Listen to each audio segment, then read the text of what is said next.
Hi there! Have you ever wanted to make your own Raspberry Pi tower? Maybe you've seen people on YouTube that's made their own towers using standoffs and such. Maybe you'd like to make your own. So in this video, I'll explain the steps that you'll need to take, which aren't very difficult, in order to make your own Raspberry Pi tower.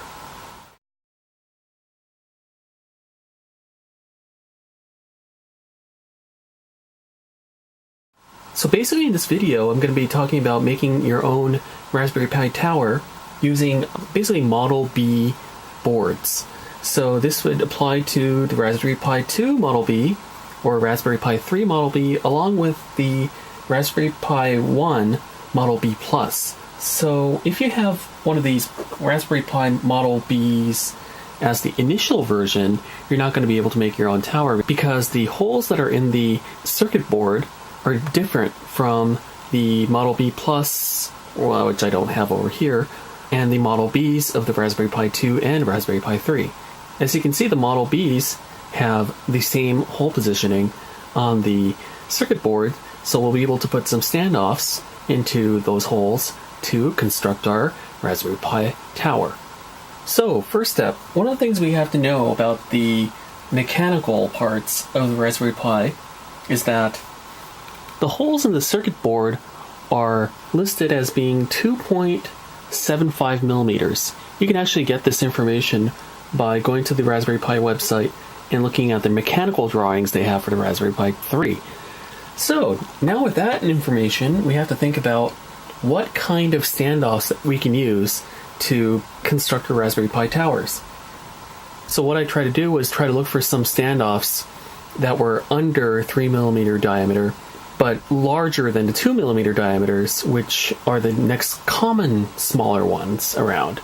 So what I was able to find was 2.5 and 2.6. So what I ended up doing was I went to Akihabara, which is the local electronics district in Tokyo, and I found a place which sold screws and standoffs, or spacers you can also call them, that had a diameter of 2.6 millimeters. So what I ended up doing was got these metal spacers. I could have gotten nylon spacers as well, but they never came in sizes that I really needed, which were 2.6 and 2.5 millimeter diameters.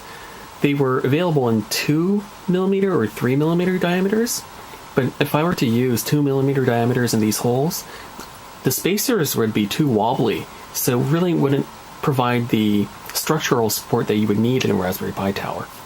So I ended up just getting these metal ones because they are just the right size, and they have a little bit of mass, so they can give a little bit of momentum kind of thing, where it gives a better center of gravity or such, so it doesn't cause the Raspberry Pis to topple over. All in all, I just found that these metal spacers are a little more useful for me in terms of availability and just being able to provide structural support. So that's what I'll just go ahead and use in this video as well.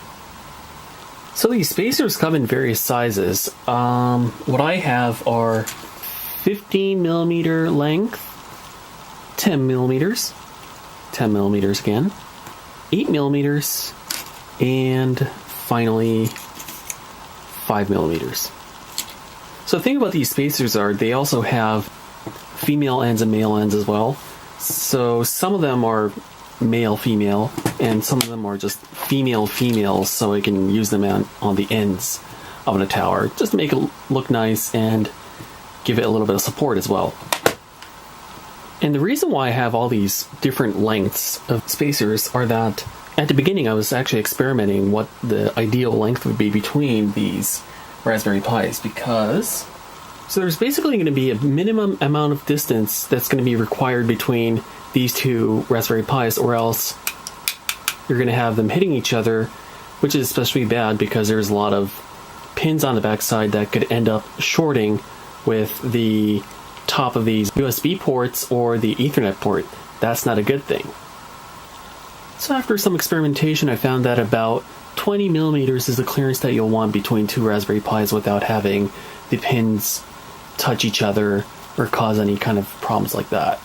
So here's how it looks when two Raspberry Pis are basically connected by 20 millimeter standoffs. If you feel like you want a little more space on your Raspberry Pis, maybe 25 millimeters might be another good length to use between your Raspberry Pis. So basically, once you know the distance you want to have between your Raspberry Pis, what it just comes down to is preparing a bunch of standoffs that are that length and just building it up. So all you have to do is just screw these standoffs like so. You really don't need any special tools or anything. Just make enough those standoffs for the number of Raspberry Pis that you want to stack up.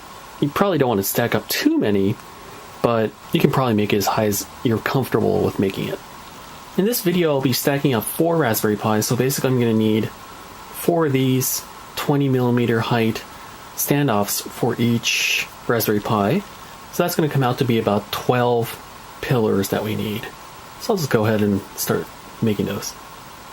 So once you have enough ready, it's not rocket science. You can just basically do it without tools, although having some tools might be useful if the screws are a little bit tight to screw in. So let's just put the second layer on top, and we'll just start screwing these in.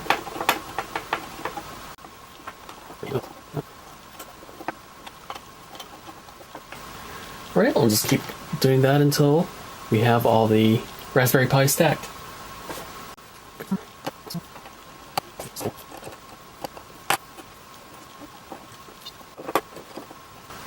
Actually, that reminds me, when I'm doing these, one thing to be careful of is if you're using these metal standoffs, you want to be sure that they're not actually touching anything metallic around the board. So we want to be sure to check those before you plug the power in and find out you shorted out all your Raspberry Pis. So just be careful that they're not touching any of the components nearby or getting way too close that they might actually conduct or anything like that. So just be careful about that.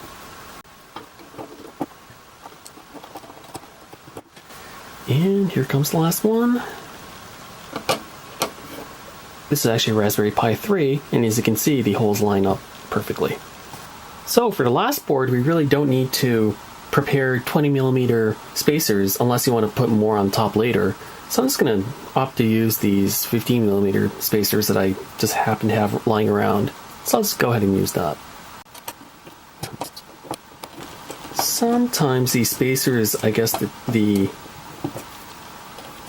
threads aren't really well made, so it doesn't go in particularly smoothly, so you might want to actually have tools to get those in. There's not a whole lot I can do if the threads aren't in good shape. Yes, these threads aren't good.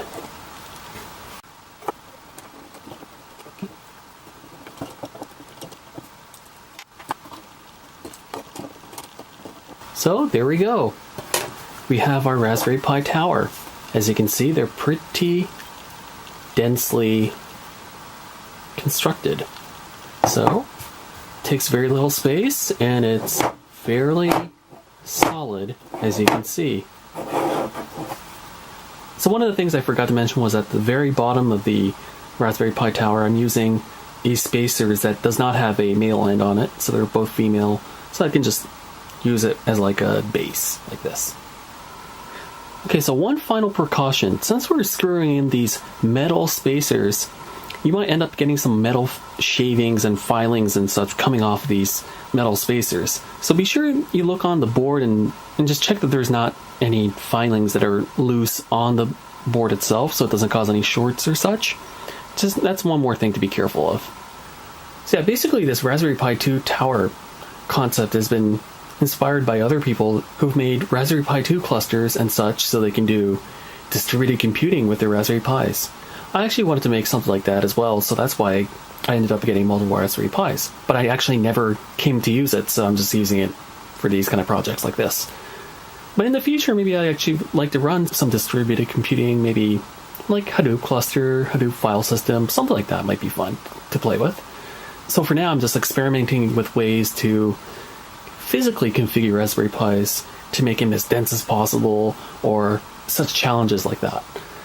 So I hope you found this video informative. If you like this video, I'd appreciate it if you can give it a thumbs up, and if you'd like to see more videos like this, please subscribe to my channel.